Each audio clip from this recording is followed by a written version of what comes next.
안녕하세요. 오늘은 우리 음악의 선법에 대해서 알아보도록 하겠습니다.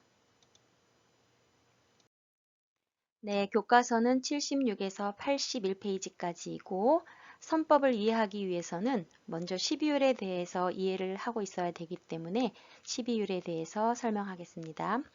자, 음악에서는 서양 음악이든 우리 국악이든 일정하게 높낮이를 지닌 음을 사용하고 있죠. 그래서 우리 음악에서는 한 옥타브를 12개의 반음으로 나누어 사용합니다. 서양도 역시 12반음으로 한 옥타브를 사용하고 있죠.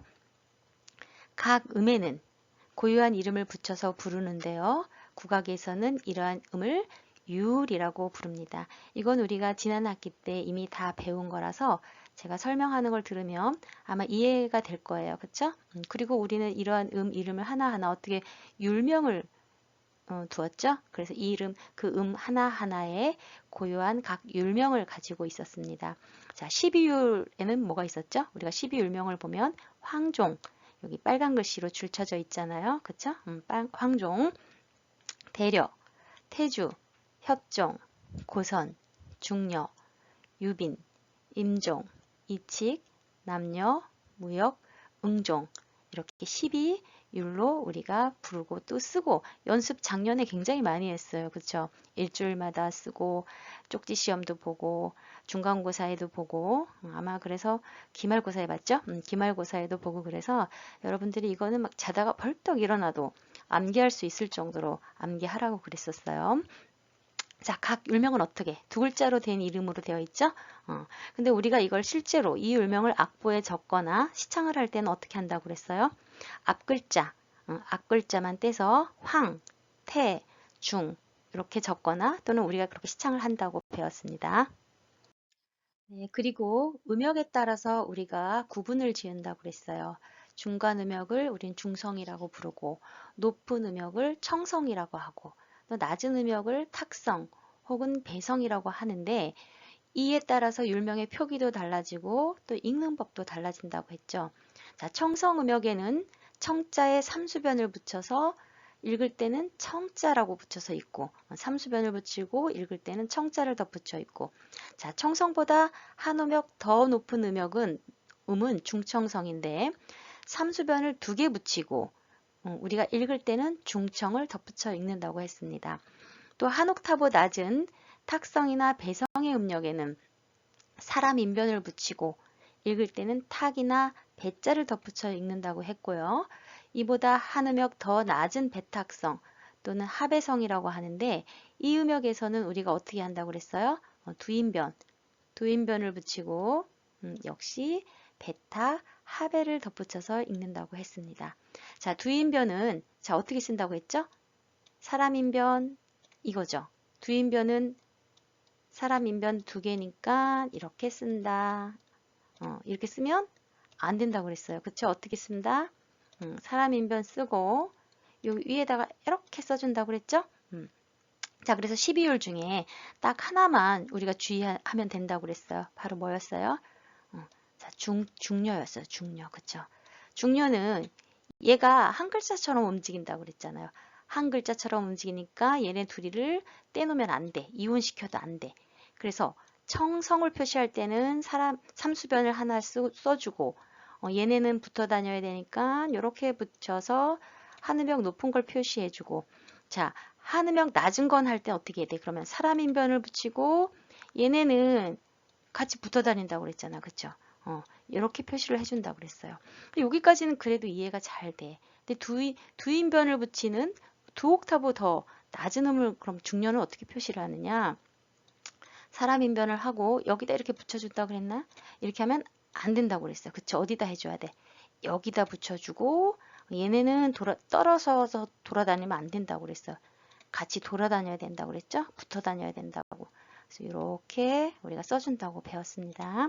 이거 잊으면 안 돼요. 자, 그리고 율과 율 사이의 거리를 우리는 뭐라고 부른다? 율정이라고 부른다고 했어요. 그리고 12율은 3분 손익법에 의해서 산출된다고도 작년에 이미 다 배우고 시험도 봤죠? 그리고 어떤 악기로 연주하느냐, 그리고 어떠한 음악이 연주되느냐에 따라서 황종의 음높이가 두 개로 구분된다고 그랬어요. 황종의 음높이가 어떻게 C가 되기도 하고 E 플랫이 되기도 한다고 했죠. 자, 이것도 또한 여러분들이 잘 기억해야 되는 것 중에 하나고 이 12유라고 이 황종 음높이가 C, E 플랫이 되는 거는 임용고시에도 잘 나오니까 확실하게 기억을 해 두었으면 좋겠습니다. 앞에서 방금 어떠한 곡이 연주되느냐에 따라서 황종이 C인 경우도 있고 황종이 E 플랫인 경우도 있다고 그랬죠. 자, 어떠한 음악이 연주될 때 황종이 E 플랫으로 시작을 하느냐? 향악이라고 그랬어요. 그렇죠? 향악은 가야금, 검과 같은 우리 전통음악에 해당되는 곡이라고 했고 그런 악기들로 편성된 향악이 연주될 경우에는 E 플랫이 황종이고 그 다음에 반음 높은 게 대려, 그다음 태주, 협종, 고선 이렇게 쭉 올라가면 되고 그 다음에 아악이나 당악의 경우나 아악기 또는 당악기로 연주되는 곡은 어떻게 한다고 그랬어요? 황종이 C로 시작을 한다고 그랬죠? 그래서 반음씩 올라가면서 황종, 대려, 태주, 협종, 고선 이렇게 쭉 올라가고 이제 한 옥타브 높은 음으로 올라가면 황종이 이제 청황종으로 이렇게 표기가 되고 이렇게 읽습니다.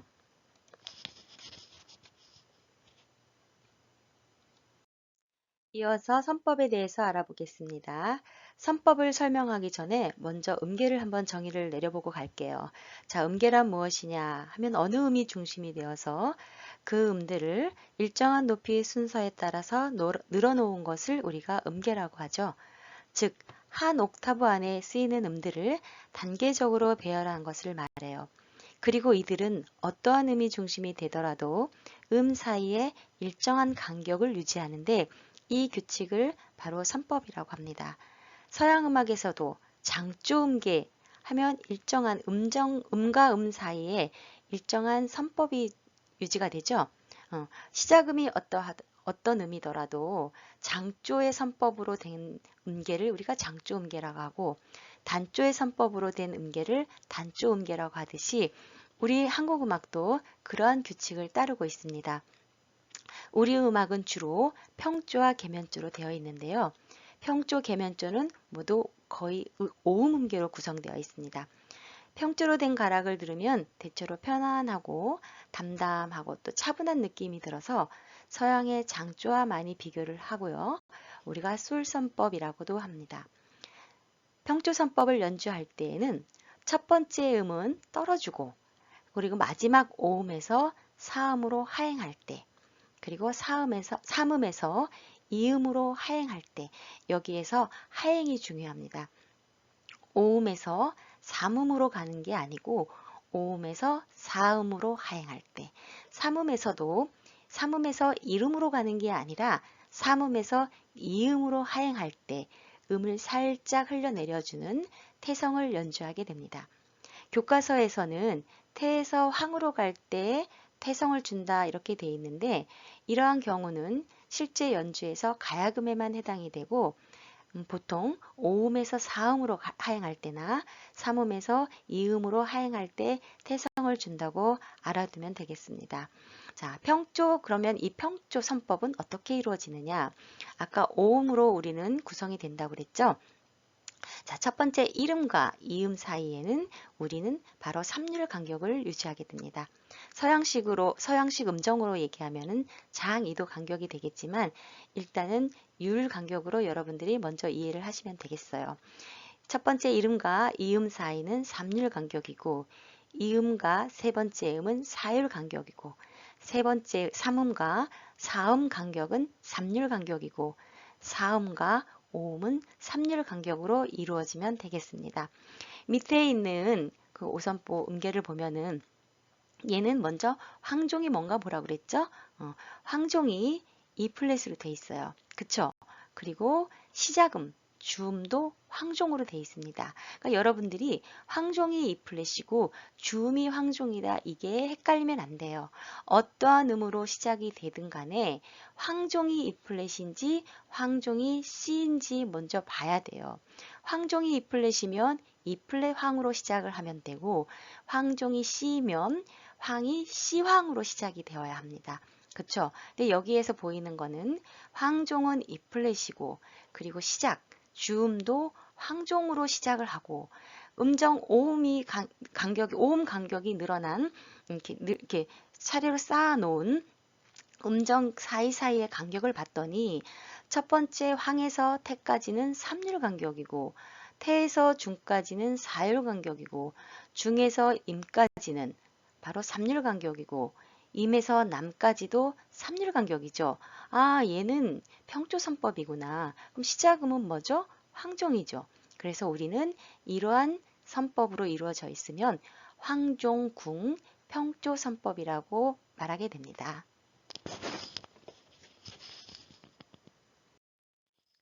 계면조 선법은 서양의 단조와 비슷해서 우리가 라선법이라고도 합니다. 계면조로 된 가락을 들으면 평조보다 식임새도 많고 화려해서 더욱 구성진 느낌이 들기도 해요. 여기서 식임새란 꾸밈음을 말하고 있습니다. 자, 18세기 말 이전에는 오음이었어요. 앞에서 평조랑 계면조랑 다 오음계다 이렇게 얘기를 했었죠.